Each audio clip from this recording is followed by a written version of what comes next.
పైథాన్‌లో ఇవాళ ఒక simple data structure గురించి నేర్చుకుందాం. అండ్ ఇది చాలా ఇంపార్టెంట్. అదేంటి అంటే స్టాక్స్ అన్నమాట. స్టాక్స్ అంటే ఏంటో ఒక రియల్ లైఫ్ ఎగ్జాంపుల్ తోటి సింపుల్ గా అర్థం చేసుకుందాం. ఇమాజిన్ మన దగ్గర కొన్ని ప్లేట్స్ అనేవి ఉన్నాయి. ఆ ప్లేట్స్ అన్ని ఒకదాని మీద ఒకటి ప్లేస్ అయి ఉన్నాయి. ఇప్పుడు ఒక కొత్త ప్లేట్ ని కనుక మనం యాడ్ చేయాలి అంటే ప్రెసెంట్ ఉన్న ప్లేట్స్ అన్నిటి మీద టాప్ లో యాడ్ చేస్తాం. ఒకవేళ మనం ఏదైనా ప్లేట్ రిమూవ్ చేయాలి అని అంటే టాప్ లో ఉన్న ప్లేట్ ని రిమూవ్ చేస్తాం. అంతేకాని ప్లేట్ ని మిడిల్ నుంచి గానీ బాటమ్ నుంచి గానీ రిమూవ్ చేయమన్నమాట.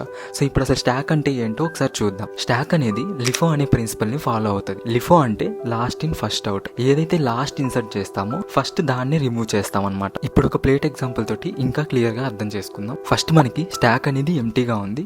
సో మనం ఫస్ట్ ప్లేట్ ఏ ని యాడ్ చేస్తున్నాము. అండ్ తర్వాత ప్లేట్ ఏ మీద ప్లేట్ బి అనే దాన్ని యాడ్ చేస్తున్నాము. తర్వాత ప్లేట్ బి మీద ప్లేట్ సి అనే దాన్ని యాడ్ చేస్తున్నాము. సో ఇప్పుడు వీటిలో ఏది ఫస్ట్ మనం తీస్తాము? ప్లేట్ సి అనే దాన్ని మనం రిమూవ్ చేస్తాము. సో దీన్నే స్టాక్ అని చెప్పేసి అంటారు. ఏదైతే లాస్ట్ యాడ్ చేస్తున్నామో దాన్ని మనం ఫస్ట్ రిమూవ్ చేస్తున్నాం. ఇప్పుడు స్టాక్స్ మీద కొన్ని ఇంపార్టెంట్ ఆపరేషన్స్ పర్ఫామ్ చేయొచ్చు. అవేంటి అంటే పుష్, పాప్, పీక్. ఇవేంటో ఇన్ డీటెయిల్ గా ఒక్కొక్కటి చూద్దాం. సో ఫస్ట్ వన్ వచ్చేసరికి పుష్ అన్నమాట. ఏదైనా ఒక ఎలిమెంట్ ని టాప్ లో యాడ్ చేయాలి అని అంటే పుష్ అనే ఆపరేషన్ ని మనం పర్ఫామ్ చేస్తాం. లెట్స్ సే స్టాక్ అనేది ఫస్ట్ ఎంటీగా ఉంది. ఇప్పుడు స్టాక్ డాట్ అపెండ్ ఆఫ్ 10 అంటున్నాము. సో ఇక్కడ అపెండ్ అనేది ఏంటి అంటే ఒక కొత్త ఎలిమెంట్ ని యాడ్ చేయడానికి యూజ్ అవుతుంది. సో ఇప్పుడు ప్రింట్ ఆఫ్ స్టాక్ అంటే ఏమవుతుంది అంటే మనకి 10 అనేది ప్రింట్ అవుతుంది. Next pop operation. For example మనకి స్టాక్ లో ఏదైతే టాప్ ఉంటుందో ఆ ఎలిమెంట్ ని రిమూవ్ చేయాలి అంటే పాప్ అనే మెథడ్ ని మనం యూజ్ చేస్తాం. లెట్స్ సే స్టాక్ లో 10, 20 ఉన్నాయి. ఇప్పుడు స్టాక్ డాట్ పాప్ ఆఫ్ అంటే 20 అనేది టాప్ లో ఉంది కాబట్టి అది రిమూవ్ అయిపోతుంది అనమాట.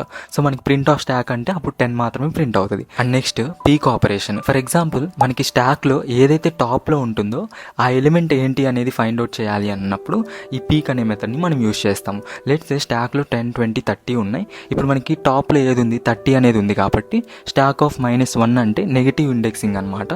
సో అప్పుడు మనకి 30 అనేది ప్రింట్ అవుతుంది. అసలు ఈ స్టాక్ అనేది రియల్ లైఫ్ అప్లికేషన్స్ లో ఎక్కడెక్కడ వాడతాము అంటే బ్రౌజర్ బ్యాక్ బటన్ లో, అలాగే అండో ఫీచర్స్ కి, అండ్ అలాగే parking lot with only 1 gate ఉంటాయి కదా, అక్కడ యూజ్ చేస్తాం. అండ్ ఒకవేళ మీకు కనుక వీడియో నచ్చితే లైక్ చేసి మీ ఫ్రెండ్స్ కి రీల్ షేర్ చేసి మన పేరుని ఫాలో అవటం మాత్రం మర్చిపోకండి.